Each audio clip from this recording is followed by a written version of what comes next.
What is going on, you beautiful people? It's your boy Where's Fluffy, bringing you another Dauntless video. And today I'm just going to be going over the sword rework for basically beginners, because I'm still a beginner myself. Time and lab this a lot, so I want to give you some tips and tricks that's helped me so far. So I'm basically explain the gist of how the sword works and where you should be like trying to get in certain combos, along with showing you a combo that I kind of use myself on Stagger Behemoths, and it's been working out for me, so hopefully any little bit helps. Now this is a sort of build I'm running. It'll be hard for like most people to copy because most people aren't super late game, but I'm prioritizing crit and attack speed in this particular type of build. So as you can see, I got the +6 cunning, +6 discipline, Ice 1 of course because I run escalations a lot, Rage, Berserker, and Wild Frenzy. The only reason I don't get Wild Frenzy +6 is because, again, I'm in the late game build, so if I have Void Bane, I can easily get a Wild Frenzy sell from the bond.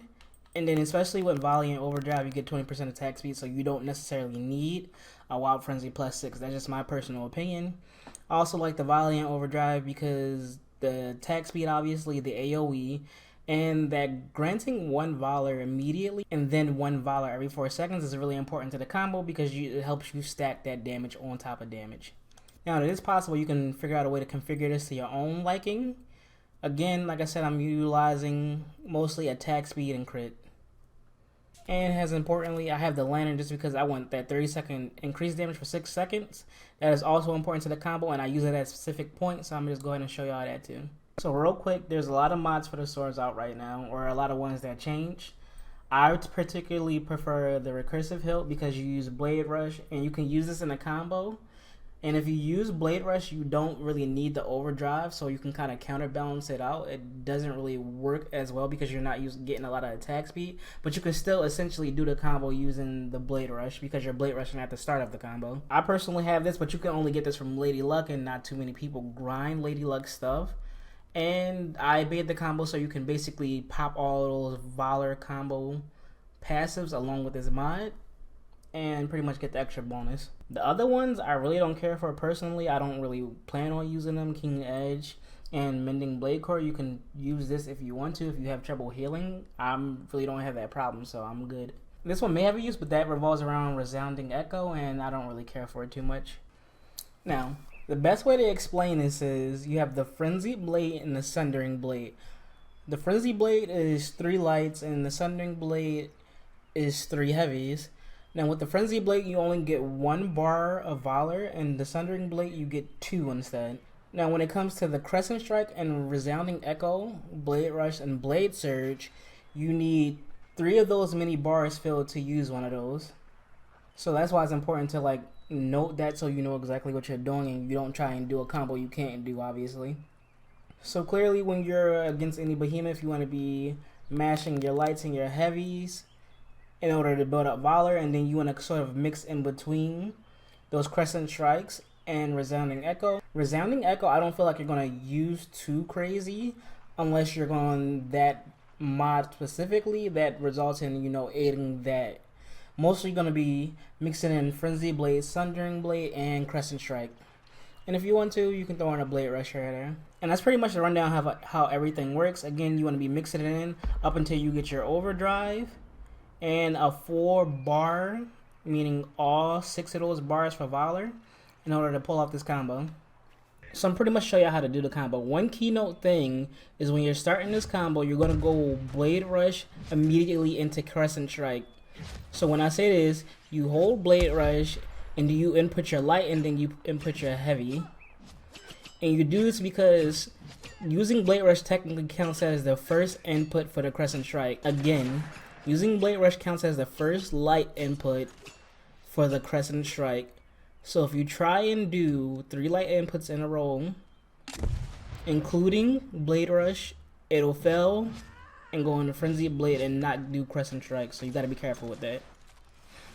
And just to go ahead and prove it to you, I'm gonna go ahead and use Blade Rush and put it in the Crescent Strike. You should only see Blade Rush come out, 1 light input and then a heavy input. Now again, I'm only using this specific combo on Stagger Behemoths because if you try and do it at any other time, you're just going to go ahead and mess yourself up. I'm also explaining when I'm using the Dras guy to get their damage increased. And this usually can get you around 14k to 16k, depending on if you're lucky, with the build I'm using too. So keep that in mind. So it could vary like quite a bit. Last but not least, this only works with the overdrive because you need that. So I'm gonna just go ahead and show you just right off the bat what it is while calling without what I'm using. So overdrive, blade rush, into crescent strike, into sundering blade, resounding echo, into sundering blade, crescent strike, and you could just top it off with sundering blade one more time. And that time we got 14k. Obviously you can do a little bit more. And obviously I didn't use my Drask ability, so that's the thing too. So that's about 3k damage we missed out around the end. Now I typically pop the Drask Eye, the 30% extra damage, when I'm going into Resounding Echo, because Resounding Echo is an overtime ability. It does damage over time, so you're doing more damage while that's going off, plus the end of what you're using, so you're still getting a Crescent Strike in there, along with a Sundering Blade. And again, that's about 12 seconds to take that entire combo. So which is why I said it can only be done on Stagger Behemoths or Behemoth in a down state. So now I'm gonna pretty much show you the whole thing and how much potential DPS you can get out. And I'm gonna call out, as you can see, when I use the Drask tap.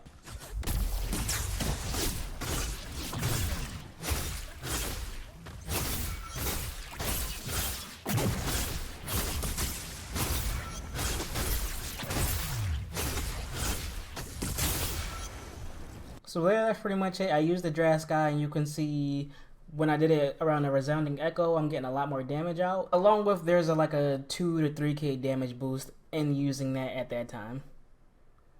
It's a combo you basically want to use when you have all your resources up and you get the perfect knockdown or stagger and you have time to do it. Again, it takes about 12 seconds. But a lot of the times I use it, especially in my solo runs, I find myself either re-staggering or Behemoth or getting something I need, and it just typically works out for the most part. Unless you got those ones that tend to pop up very quickly, which isn't not too many of them, but a few. That's pretty much the end of the video. That's all I got for now. I want to release a better sword rework video at some point, but I want to continue to play with it more and learn a lot more about it. If y'all have something I may have missed or you could possibly incorporate, do feel free to let me know in the comments. I'll be replying. So until next time, peace.